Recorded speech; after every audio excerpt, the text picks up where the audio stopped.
11 कृषी विद्यापीठामध्ये कोणत्या विषयांचे शिक्षण दिले जाते? 1 फक्त कृषी, 2 फक्त पशुपालन, 3 कृषी, पशुपालन, मत्स्य व्यवसाय आणि कृषी अभियांत्रिकी, 4 फक्त अभियांत्रिकी. उत्तर 3 कृषी, पशुपालन, मत्स्य व्यवसाय आणि कृषी अभियांत्रिकी. 212 डॉ. बाळासाहेब सावंत कोकण कृषी विद्यापीठ कोणत्या भागात आहे? 1 विदर्भ, 2 मराठवाडा, 3 कोकण, 4 पश्चिम महाराष्ट्र. उत्तर 3 कोकण. 213 कृषी विस्तार ॲग्रिकल्चरल एक्सटेन्शन म्हणजे काय? 1 शेतकऱ्यांना नवीन तंत्रज्ञान आणि माहिती पोहोचवणे, 2 फक्त शेतीचे क्षेत्र वाढवणे, 3 फक्त कृषी कर्ज वाढवणे, 4 फक्त शेतीतील कामगारांची संख्या वाढवणे. उत्तर 1 शेतकऱ्यांना नवीन तंत्रज्ञान आणि माहिती पोहोचवणे. 214 भारतीय कृषी अनुसंधान परिषद कोणत्या प्रकारचे कृषी शिक्षण देते? 1 फक्त पदवी शिक्षण, 2 फक्त पदव्युत्तर शिक्षण, 3 पदवी, पदव्युत्तर आणि PhD शिक्षण, 4 फक्त डिप्लोमा शिक्षण. उत्तर 3 पदवी, पदव्युत्तर आणि PhD शिक्षण. 215 भारतीय कृषी अनुसंधान परिषद, भारतीय कृषी अनुसंधान परिषद ही एक स्वायत्त संस्था आहे. हे विधान सत्य आहे की असत्य? 1 सत्य, 2 असत्य, 3 काही प्रमाणात सत्य, 4 सांगता येत नाही. उत्तर 1 सत्य. 216 पंजाबराव देशमुख कृषी विद्यापीठ कोणत्या शहरात आहे? 1 पुणे, 2 अकोला, 3 दापोली, 4 परभणी. उत्तर 2 अकोला. 217 विस्तार अधिकारी, एक्सटेन्शन ऑफिसर शेतकऱ्यांना काय मदत करतात? 1 पिकांच्या रोगांवर उपाय सांगतात, 2 नवीन बियाणे आणि खतांची माहिती देतात, 3 सरकारी योजनांची माहिती देतात, 4 वरील सर्व. उत्तर 4 वरील सर्व.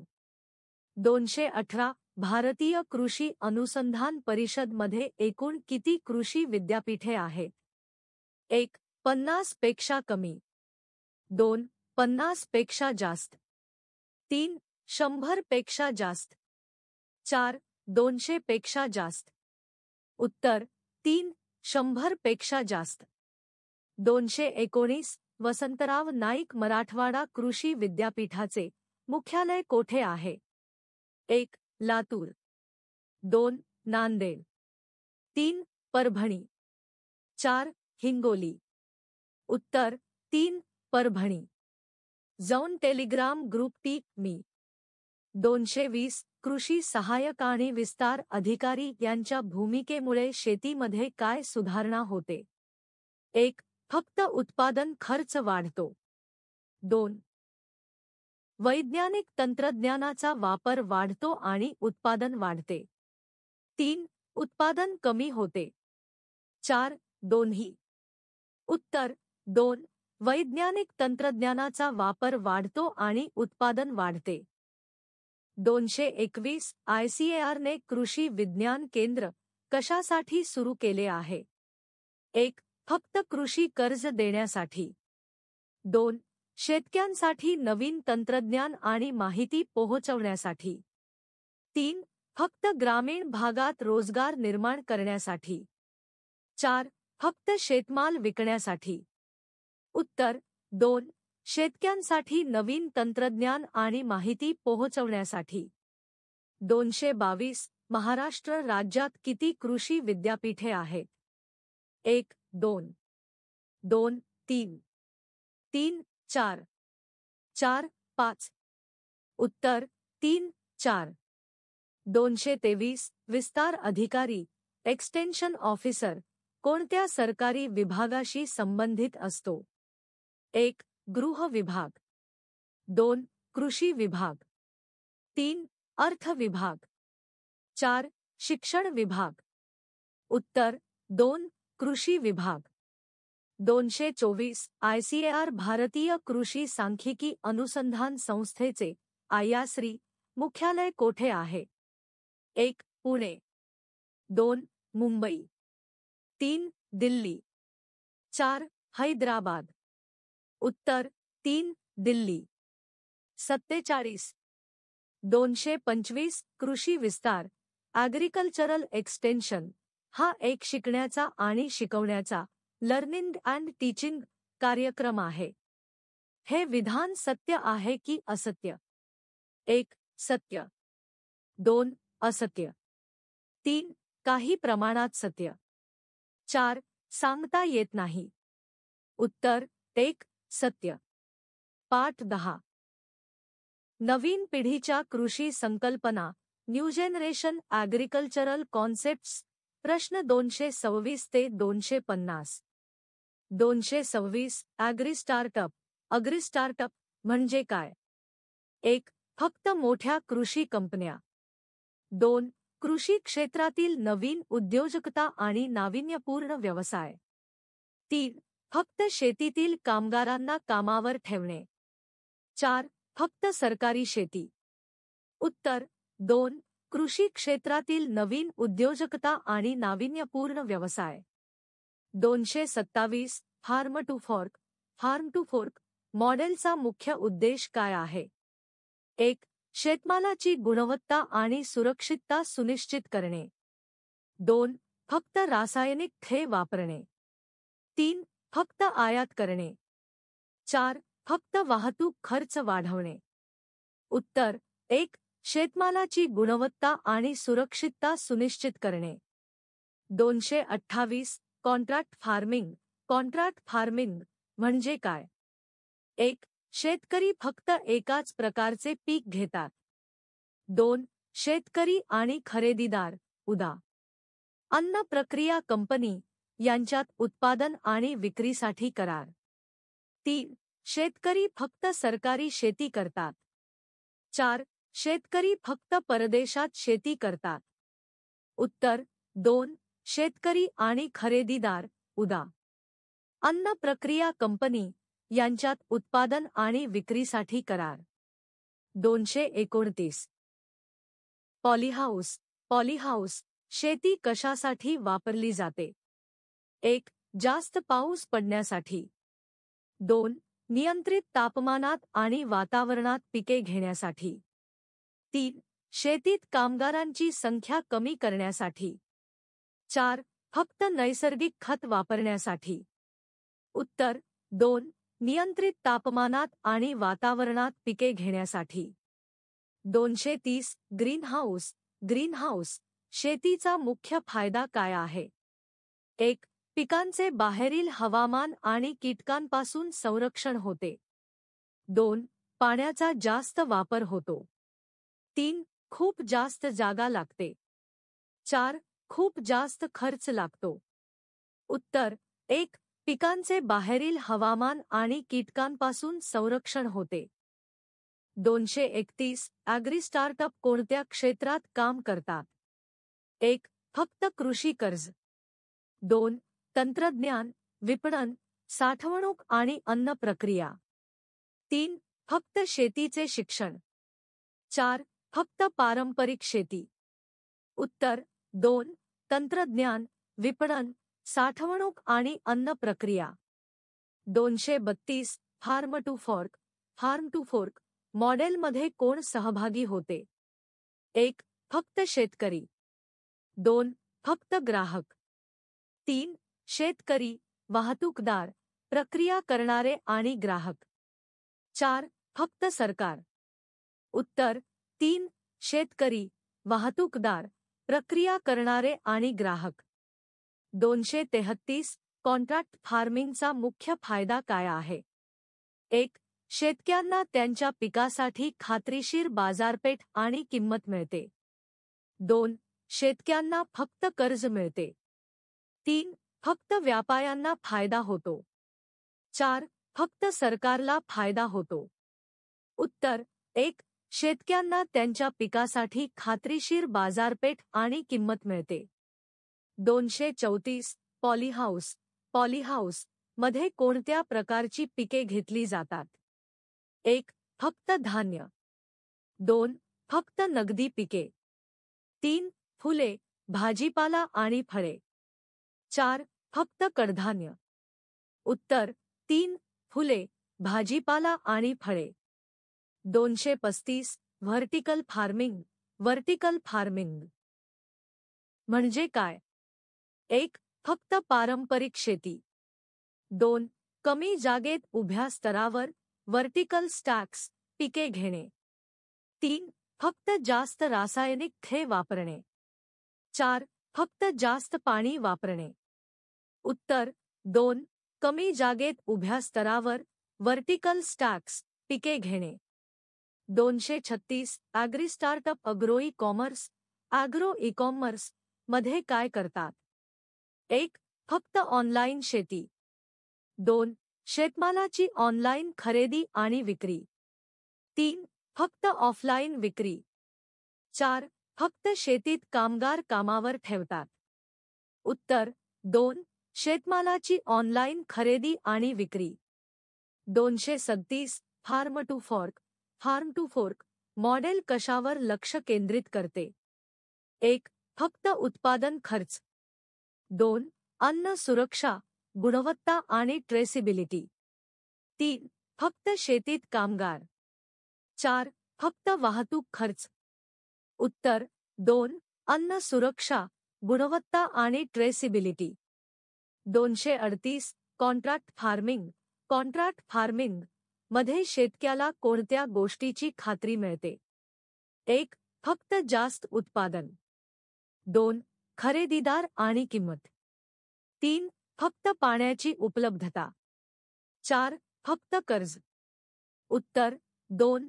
खरेदीदार आणि किंमत. 239. पॉलीहाऊस. पॉलीहाऊस आणि ग्रीनहाऊस. ग्रीनहाऊस या दोन्ही संकल्पना नियंत्रित वातावरण शेतीशी संबंधित आहेत. हे विधान सत्य आहे की असत्य? 1. सत्य. 2. असत्य. 3. काही प्रमाणात सत्य. 4. सांगता येत नाही. उत्तर: 1. सत्य. 240. Vertical farming. व्हर्टिकल फार्मिंग चा मुख्य फायदा काय आहे? 1. जास्त जागा लागते. 2. शहरी भागात शेती करणे शक्य होते. 3. कमी उत्पादन मिळते. 4. खूप कमी खर्च लागतो. उत्तर: 2. शहरी भागात शेती करणे शक्य होते. 241. Agree startup. अग्रीटेक. अग्रीटेक मध्ये काय करतात? 1. फक्त पारंपरिक शेती. 2. शेतीत आधुनिक तंत्रज्ञान उदा. ड्रोन, सेन्सर्स वापरतात. 3. फक्त सरकारी योजनांची माहिती देतात. 4. फक्त रासायनिक खते विकतात. उत्तर: 2. शेतीत आधुनिक तंत्रज्ञान उदा. ड्रोन, सेन्सर्स वापरतात. 242. Farm to fork. Farm to fork मॉडेलमध्ये ट्रेसेबिलिटी. ट्रेसेबिलिटी म्हणजे काय? 1. फक्त वाहतूक. 2. उत्पादनाचा उगम, ओरिजिन आणि इतिहास शोधता येणे. 3. फक्त उत्पादन खर्च. 4. फक्त किंमत. उत्तर: 2. उत्पादनाचा उगम, ओरिजिन आणि इतिहास शोधता येणे. 243. कॉन्ट्रॅक्ट फार्मिंग मध्ये किंमत, प्राइस कोण निश्चित करते? 1. फक्त शेतकरी. 2. फक्त खरेदीदार. 3. करारानुसार दोन्ही पक्षांमध्ये निश्चित केली जाते. 4. सरकार. उत्तर: 3. करारानुसार दोन्ही पक्षांमध्ये निश्चित केली जाते. 244. ग्रीनहाऊस. ग्रीनहाऊस शेती कशासाठी वापरली जाते? 1. फक्त जास्त उत्पादन मिळवण्यासाठी. 2. वर्षभर पिके घेण्यासाठी. 3. फक्त कमी पाणी वापरण्यासाठी. 4. फक्त नैसर्गिक खत वापरण्यासाठी. उत्तर 2. वर्षभर पिके घेण्यासाठी. 245. हायड्रोपोनिक्स. हायड्रोपोनिक्स म्हणजे काय? 1. मातीत शेती करणे. 2.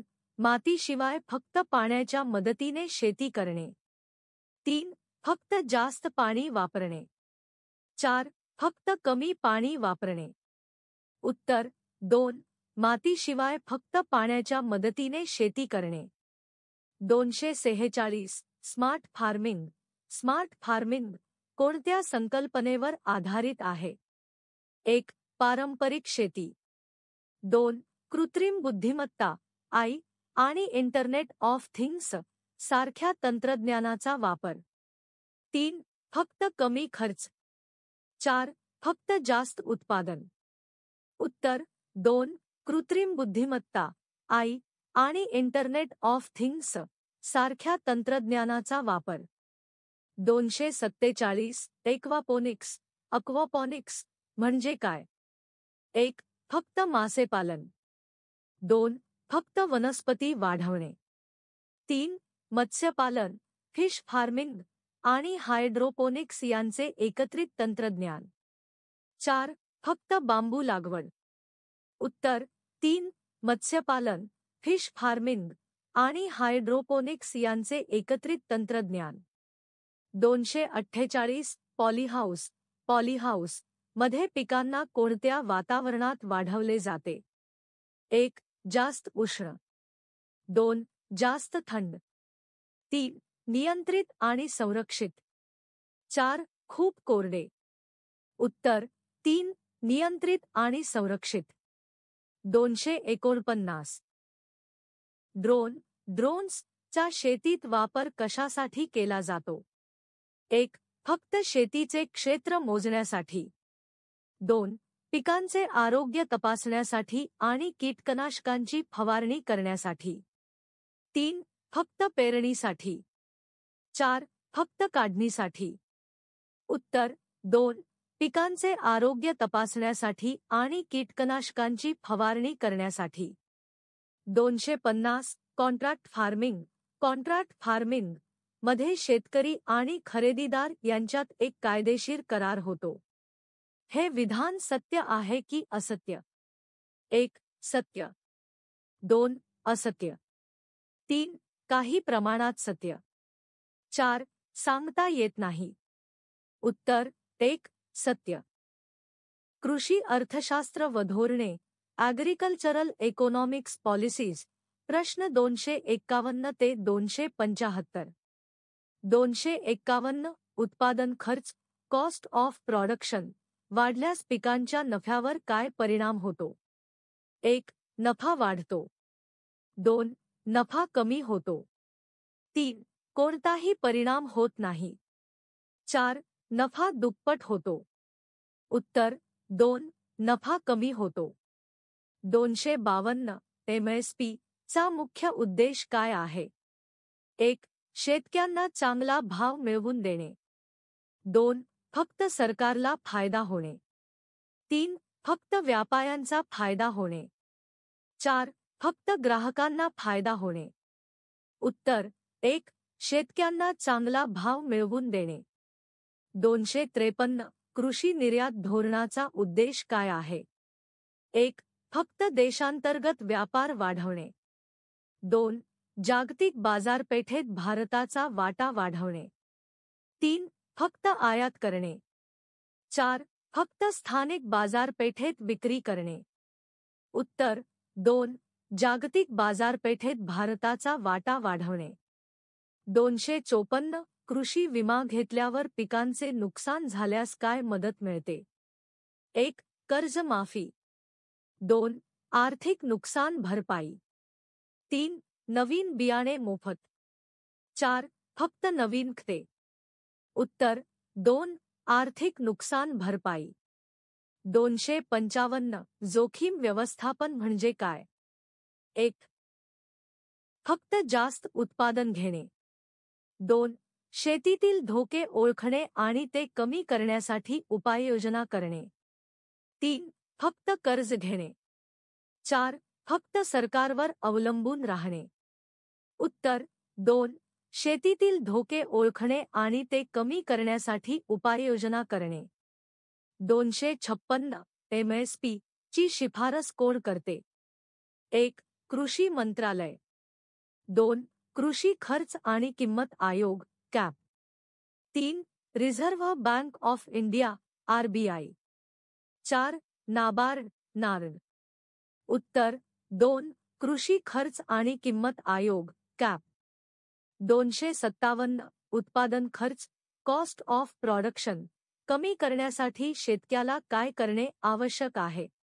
1. जास्त रासायनिक खते वापरणे. 2.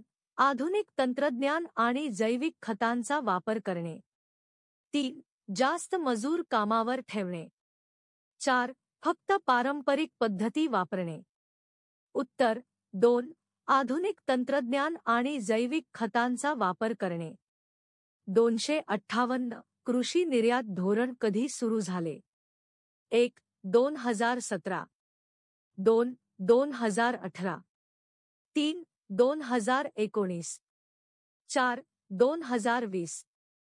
उत्तर 2. 2018. 259 प्रधानमंत्री फसल विमा योजना MEFB ही एक प्रकारची कृषी विमा योजना आहे. हे विधान सत्य आहे की असत्य? 1. सत्य. 2. असत्य. 3. काही प्रमाणात सत्य. 4. सांगता येत नाही. उत्तर 1. सत्य. 260 जोखीम व्यवस्थापनाचा एक भाग म्हणून शेतकरी काय करतात? 1. फक्त एकाच प्रकारचे पीक घेतात. 2. पीक विमा घेतात आणि पीक फेरपालट करतात. 3. जास्त कर्ज घेतात. 4. फक्त रासायनिक खतांचा वापर करतात. उत्तर 2. पीक विमा घेतात आणि पीक फेरपालट करतात. 261 MSP निश्चित करताना कॅप कोणत्या घटकांचा विचार करते? 1. उत्पादन खर्च. 2. बाजारपेठेतील मागणी. 3. पुरवठा आणि किंमत. 4. वरील सर्व. उत्तर 4. वरील सर्व.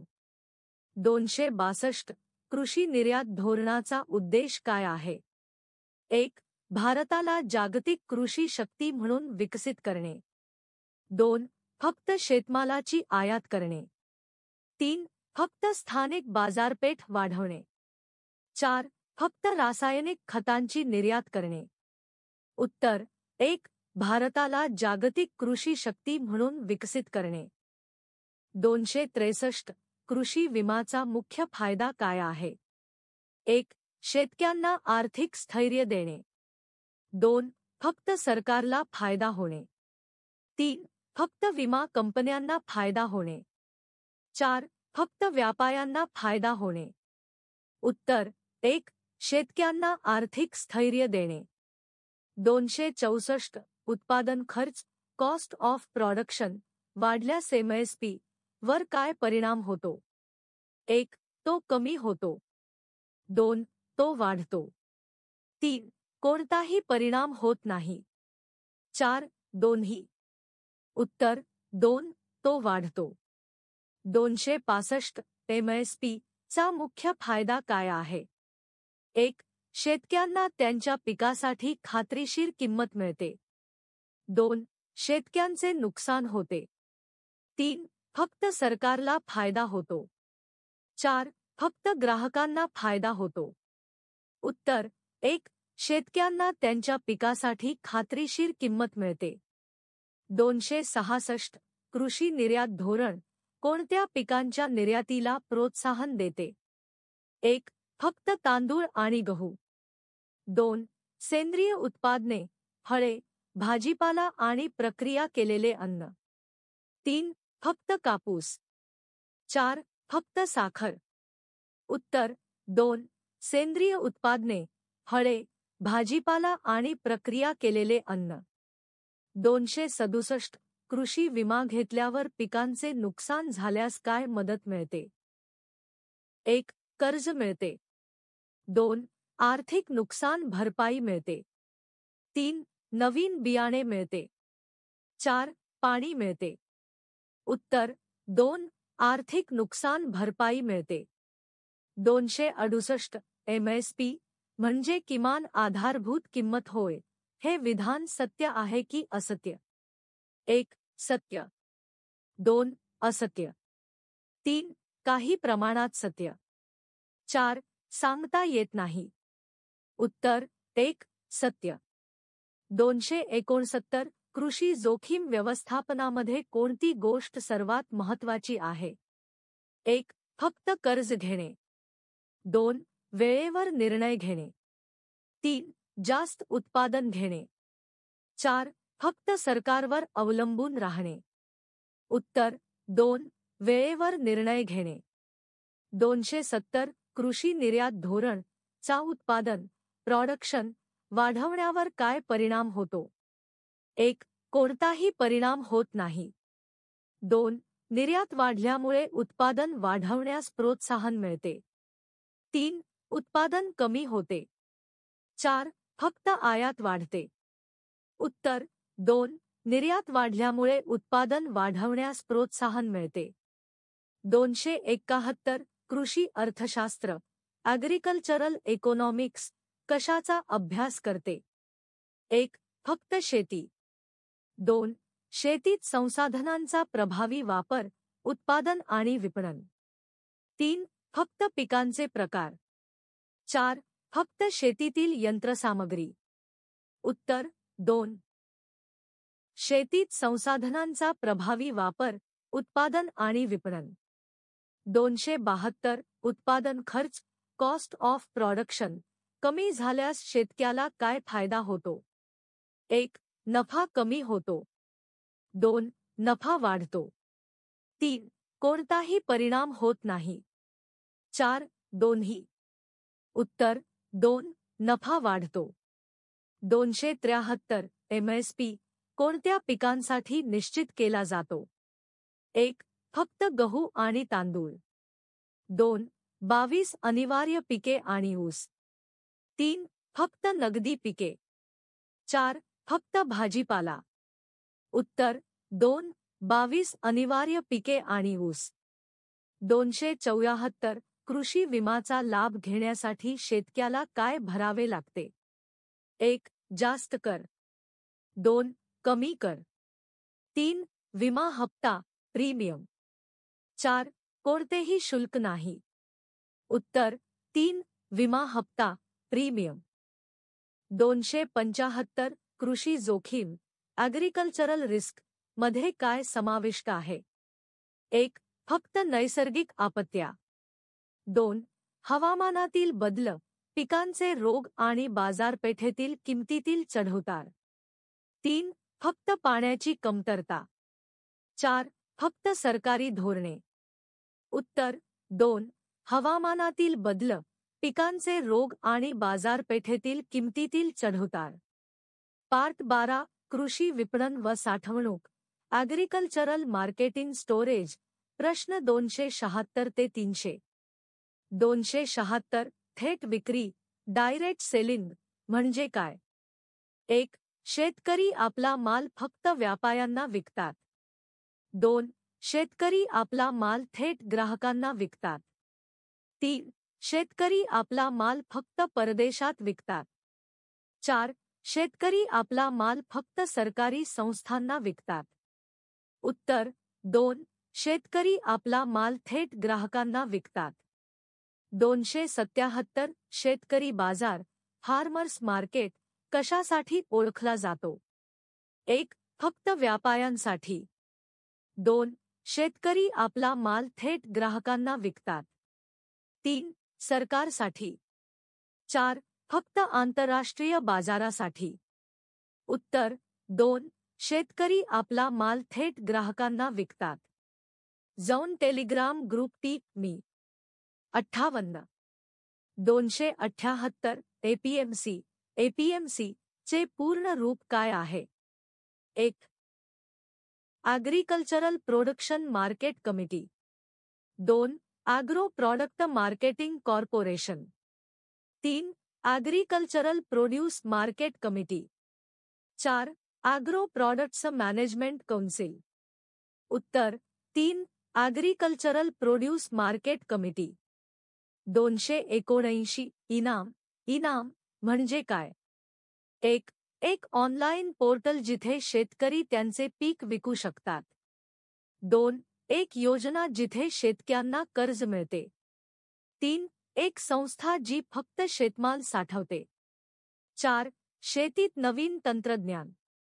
उत्तर एक ऑनलाईन पोर्टल जिथे शेतकरी त्यांचे पीक विकू शकतात. 280. कोल्ड स्टोरेज चा मुख्य फायदा काय आहे? 1. कमी किमतीत शेतमाल विकणे. 2. नाशवंत शेतमाल उदा. फळे, भाजीपाला जास्त काळ साठवून ठेवणे. 3. शेतमालावर प्रक्रिया करणे. 4. शेतमालाची वाहतूक करणे. उत्तर 2. नाशवंत शेतमाल उदा. फळे, भाजीपाला जास्त काळ साठवून ठेवणे.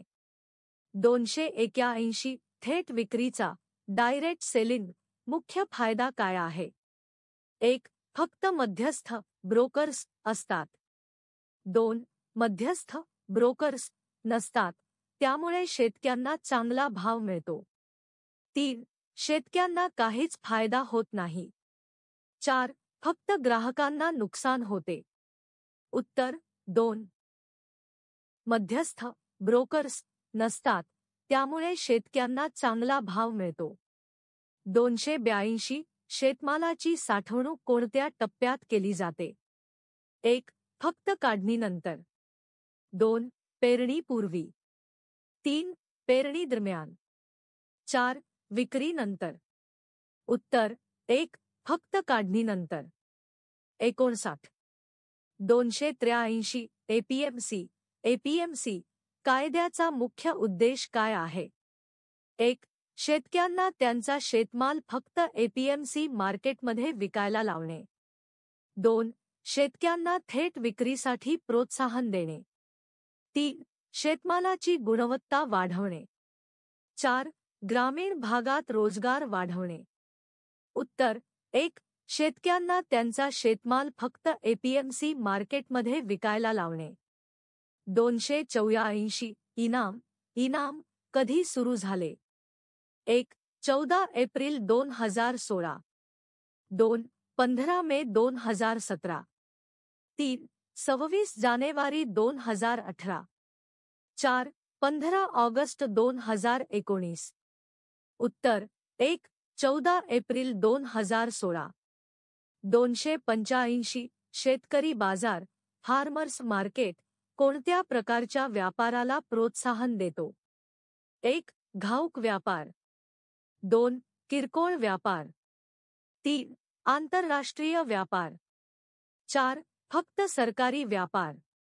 उत्तर 2. किरकोळ व्यापार. 286. शेतमालाची साठवणूक केल्याने बाजारात काय परिणाम होतो? 1. मालाची उपलब्धता कमी होते. 2. पुरवठा नियंत्रित करता येतो, ज्यामुळे चांगला भाव मिळतो. 3.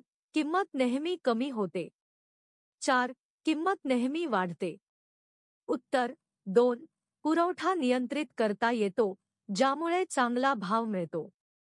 287. एपीएमसी मार्केटमध्ये एपीएमसी मार्केट मालाची खरेदी विक्री कशी केली जाते? 1. फक्त ऑनलाईन. 2. फक्त फोनवर. 3. लिलाव ऑक्शन पद्धतीने. 4. थेट विक्रीने. उत्तर 3. लिलाव ऑक्शन पद्धतीने. 288. इनाम हे कोणत्या मंत्रालयाच्या अंतर्गत येते? 1. कृषी आणि शेतकरी कल्याण मंत्रालय. 2. वाणिज्य मंत्रालय. 3. अर्थ मंत्रालय. 4. गृह मंत्रालय. उत्तर 1. कृषी आणि शेतकरी कल्याण मंत्रालय. 289. शेतकरी बाजार फार्मर्स मार्केट कोणत्या संकल्पनेवर आधारित आहे? 1. मध्यस्थ ब्रोकर्स वाढवणे. 2. मध्यस्थ ब्रोकर्स कमी करणे. 3. जास्त कमिशन घेणे. 4. कमी किंमत देणे.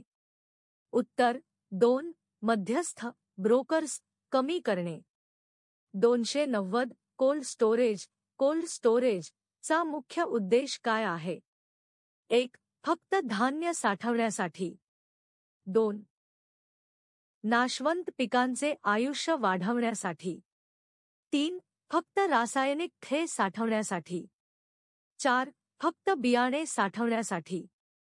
उत्तर 2. नाशवंत पिकांचे आयुष्य वाढवण्यासाठी. 291. इनाम वर शेतकरी कोणत्या प्रकारच्या मालाची विक्री करू शकतात? 1.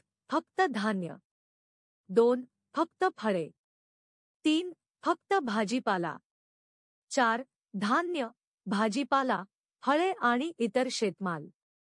उत्तर 4. धान्य, भाजीपाला, फळे आणि इतर शेतमाल. 292. एपीएमसी कायद्याचा शेतकऱ्यांवर नकारात्मक परिणाम काय होता? 1. त्यांना निवडक बाजारातच माल विकावा लागत होता. 2. त्यांना चांगला भाव मिळत होता. 3. त्यांना जास्त स्वातंत्र्य होते. 4. त्यांना कर्ज सहज मिळत होते. उत्तर 1. त्यांना निवडक बाजारातच माल विकावा लागत होता. 293. विकेल ते पिकेल या संकल्पनेत शेतकरी काय करतात? 1. फक्त मागणीनुसार उत्पादन करतात. 2. फक्त बाजारपेठेची मागणी पाहता उत्पादन करतात. 3. फक्त पारंपरिक पिके घेतात. 4. फक्त नगदी पिके घेतात. उत्तर 1. फक्त मागणीनुसार उत्पादन करतात. 294. शेतमाल साठवणूक ॲग्रिकल्चरल स्टोरेज सुविधा कोणत्या हंगामात जास्त गरजेची असते? 1. पेरणीच्या हंगामात. 2. काढणीच्या हंगामात. 3. सिंचनाच्या हंगामात. 4. कोणत्याही हंगामात नाही. उत्तर 2. काढणीच्या हंगामात. 295. इनाम चा वापर करण्यासाठी शेतकऱ्याला काय करणे आवश्यक आहे? 1. नोंदणी करणे. 2. फक्त मोबाईल फोन असणे. 3. फक्त इंटरनेट असणे. 4. फक्त बँक खाते असणे. उत्तर 1. नोंदणी करणे. 296. बाजारपेठ मार्केट म्हणजे काय? 1. जिथे फक्त खरेदी होते. 2. जिथे फक्त विक्री होते. 3. खरेदीदार आणि विक्रेते एकत्र येऊन वस्तूंची खरेदी विक्री करतात. 4. फक्त एक दुकान. उत्तर 3. खरेदीदार आणि विक्रेते एकत्र येऊन वस्तूंची खरेदी विक्री करतात. 297. एपीएमसी मार्केटमधील कमिशन एजंटला कमिशन एजंट काय म्हणतात? 1. शेतकरी. 2. आडतीयास. 3. ग्राहक. 4. व्यापारी. उत्तर 2. आडतीयास. 298. विकेल ते पिकेल या संकल्पनेचा प्रसार करण्यासाठी कोणत्या संस्थेने मदत केली आहे? 1. नाबार्ड नारण. 2. महाराष्ट्र राज्य कृषी पणन मंडळ. 3. Reserve Bank of India. 4. कृषी विभाग. उत्तर 2. महाराष्ट्र राज्य कृषी पणन मंडळ. 299. शेतमाल वाहतूक ट्रान्सपोर्टेशन ऑफ ॲग्रिकल्चरल प्रोड्यूस हा विपणन साखळीचा एक महत्त्वाचा भाग आहे. हे विधान सत्य आहे की असत्य? 1. सत्य. 2. असत्य. 3. काही प्रमाणात सत्य. 4. सांगता येत नाही. उत्तर 1. सत्य. 300. इनाम वर कोणत्या प्रकारचा व्यापार होतो? 1. फक्त राज्यांतर्गत इंट्रास्टेट व्यापार. 2. फक्त आंतरराष्ट्रीय इंटरनॅशनल व्यापार. 3. राज्यांतर्गत आणि आंतरराज्य इंटरस्टेट व्यापार. 4. फक्त स्थानिक लोकल व्यापार. उत्तर 3. राज्यांतर्गत आणि आंतरराज्य इंटरस्टेट व्यापार. पार्ट 13. कृषी विपणन व साठवणूक. Agricultural marketing storage